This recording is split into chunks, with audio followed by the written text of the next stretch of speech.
নমস্কার বন্ধুরা, আমাদের আরেকটি ভিডিওতে আপনাদের সবাইকে ওয়েলকাম। আলোচনা হচ্ছে যে আমেরিকা কি এই ইরানের উপর আবার পারমাণবিক বোমা নিক্ষেপ করতে চলেছে। কারণ দ্বিতীয় বিশ্বযুদ্ধ শেষ হয়েছিল আমেরিকা যখন জাপানের উপর লিটল বয় এবং ফ্যাটম্যান নামে দুটো পারমাণবিক বোমা নিক্ষেপ করেছিল। এবার আলোচনা হচ্ছে এই যুদ্ধে কি আমেরিকা আবার ইরানের উপর পারমাণবিক বোমা নিক্ষেপ করতে চলেছে। তার কারণ আমেরিকা সাধারণত পারমাণবিক পরীক্ষা নিরীক্ষা থেকে সাধারণত দূরেই থাকার চেষ্টা করে, কিন্তু সম্প্রতি আমেরিকা যে পারমাণবিক পরীক্ষার টেস্ট করেছে সেটা যদি আপনি জানেন তাহলে নিশ্চয়ই আশ্চর্য হয়ে যাবেন। তার কারণ 1945-এ আমেরিকা যে জাপানের উপর দুটো বোমা ফেলেছিল তার থেকেও 30 গুণ বেশি শক্তিসম্পন্ন এবং শব্দের থেকে প্রায় 10 গুণ গতিতে ছুটতে পারে।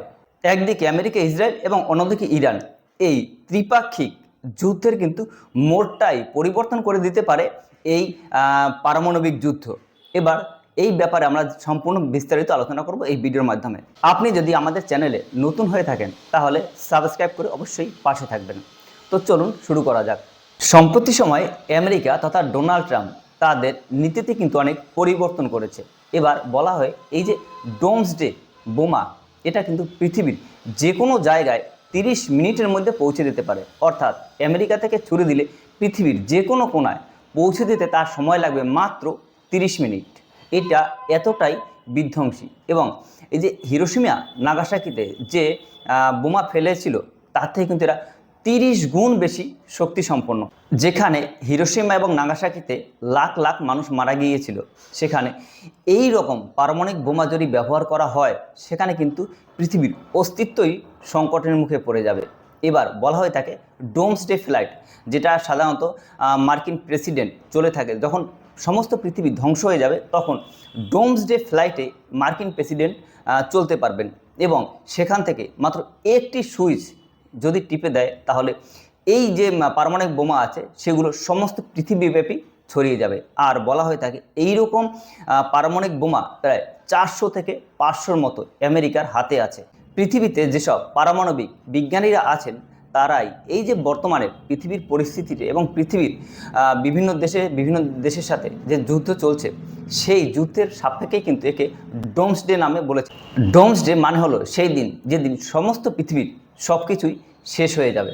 প্রতিদ্বন্দ্বী দেশগুলোর মধ্যে যখন উত্তেজনা বাড়ছে আর এই ইরান যখন তার প্রতিবেশী দেশগুলোকে লাগাতার আক্রমণ করছে, সেই মুহূর্তেই কিন্তু আমেরিকা এই ডোমসডে বোমের সফলভাবে পরীক্ষা চালিয়েছে। কেন পরীক্ষা চালিয়েছে তার পিছনেও কিন্তু একটি কারণ আছে। কারণ এই মার্চের প্রথম সপ্তাহে কিন্তু ইরানের কোনো এক জায়গায় ভূমিকম্প হয়েছিল এবং মনে করা হয়ে থাকে যে সেই ভূমিকম্প নাকি পারমাণবিক বোমার যে টেস্ট হয় সেই টেস্ট করতে গিয়ে ভূমিকম্প হয়েছিল ইরানে। এবার আমেরিকাও দেখাতে চায় যে যদি ইরান কোনো প্রকার নিউক্লিয়ার উইপন ব্যবহার করে তাহলে তারাও কিন্তু পিছিয়ে থাকবে না। হতে পারে এটা আমেরিকার পক্ষ থেকে কিন্তু এক চূড়ান্ত সতর্কবার্তা। কারণ আমেরিকা মনে করে দিতে চায় যদি কোনো দেশের উপর ইরান এই নিউক্লিয়ার উইপন ব্যবহার করে তাহলে তারাও পিছিয়ে থাকবে না। এটাও বলা হয়ে থাকে ভূগর্ভস্থ যে কোনো জায়গা থেকে কিন্তু এটিকে লঞ্চ করা যাবে এবং ক্যালিফোর্নিয়ার বলা হয়ে থাকে ক্যালিফোর্নিয়ার কোনো জায়গা থেকে একে লঞ্চ করা হবে এবং লঞ্চ করার 30 মিনিটের মধ্যে এটি কিন্তু যে কোনো দেশের যে কোনো জায়গায় সফলভাবে আঘাত হানতে পারে। এমনকি এই যে পারমাণবিক বোমা ডোমসডে, এটা কিন্তু যে কোনো প্রকার আকাশ প্রতিরক্ষা ব্যবস্থাকে সহজেই ফাঁকি দিতে পারে। অর্থাৎ কোনো দেশ তাদের যে আকাশ প্রতিরক্ষা ব্যবস্থা আছে তাকে সহজেই ফাঁকি দিয়ে নিখুঁত নিশানায় আঘাত করতে পারবে।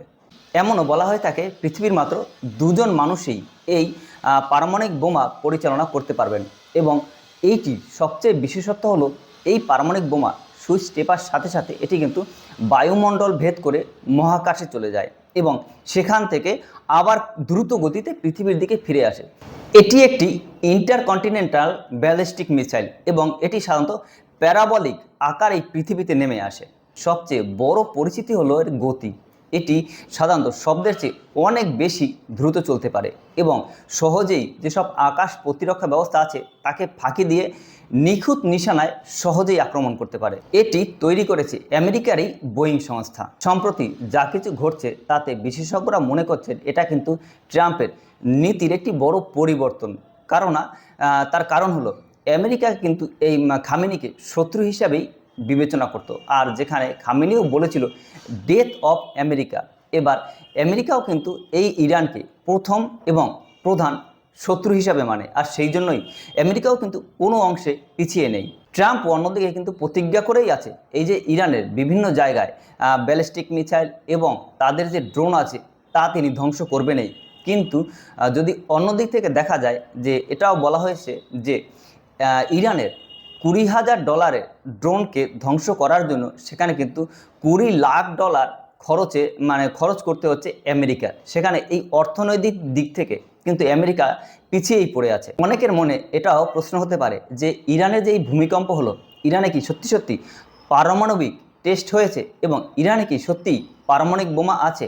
বিশেষজ্ঞরা এটাও বলছেন ইরানে প্রায় 400 কেজি ইউরেনিয়াম আছে। ইউরেনিয়াম থেকে সাধারণত পারমাণবিক বোমা তৈরি করা হয় এবং এই ইউরেনিয়ামকে সাধারণত তারা 60% পর্যন্ত বিশ্লেষণ করে নিয়ে গিয়েছেন এবং এই 60%টা যদি কোনো মতে 90% করতে পারে তাহলে কিন্তু সেটা থেকে পারমাণবিক বোমা তৈরি করতে পারবেন। আর ইরান যদি কোনো মতেই পারমাণবিক বোমা ইসরায়েলের উপর ব্যবহার করে তাহলে কিন্তু সমস্ত এই যে যুদ্ধের মোড়টাই কিন্তু ঘুরে যাবে এবং সেখানে কিন্তু একটা ওয়ার্ল্ড ওয়ার 3 এর সম্ভাবনা থেকেই যাচ্ছে।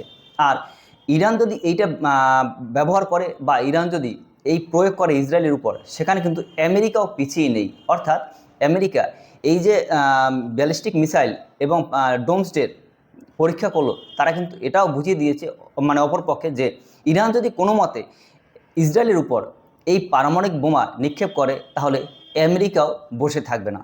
আমেরিকা বলছে এটি তাদের নিউক্লিয়ার ট্রায়ালেরই অংশ এবং এটি সাধারণত জল, স্থল এবং আকাশ 3 দিক থেকেই কিন্তু একে উৎক্ষেপণ করা যায়।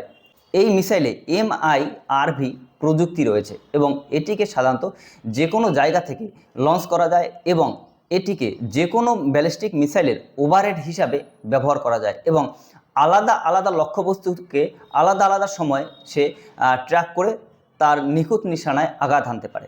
ডোমসডে পারমাণবিক বোমা এতটাই বিধ্বংসী যে এটি যেখানে আঘাত করে সেখানে এবং তার বায়ুমণ্ডল সম্পূর্ণরূপে ঢেকে দিতে পারে ধোঁয়া এবং আগুনের ঝলকানিতে, যার ফলে সূর্যের আলোয় কিন্তু পৃথিবীতে আসতে পারবে না। সেখানে কিন্তু সমস্ত পৃথিবী অন্ধকার হয়ে যাওয়ার আশঙ্কা আছে। অন্যদিকে ইরানও কিন্তু বসে নেই। ইরানের যে IRGC আছে তারা কিন্তু স্পষ্টভাবে বলে দিয়েছে যে এই যে হরমুজ প্রণালী আছে এখান থেকে কোনো প্রকার কোনো জাহাজ আমেরিকা নিয়ে গিয়ে দেখাক, এবং আমেরিকাও কিন্তু বসে নেই। আপনার কি মনে হয় এই যুদ্ধ কি পারমাণবিক যুদ্ধের দিকে যাবে? আপনার মূল্যবান মতামত অবশ্যই আমাদের কমেন্ট সেকশনে লিখে জানাবেন এবং এরকম ভিডিও পাওয়ার জন্য অবশ্যই আমাদের চ্যানেলটি লাইক, শেয়ার, সাবস্ক্রাইব করে পাশে থাকবেন। দেখা হবে পরবর্তী ভিডিওতে। Thank you.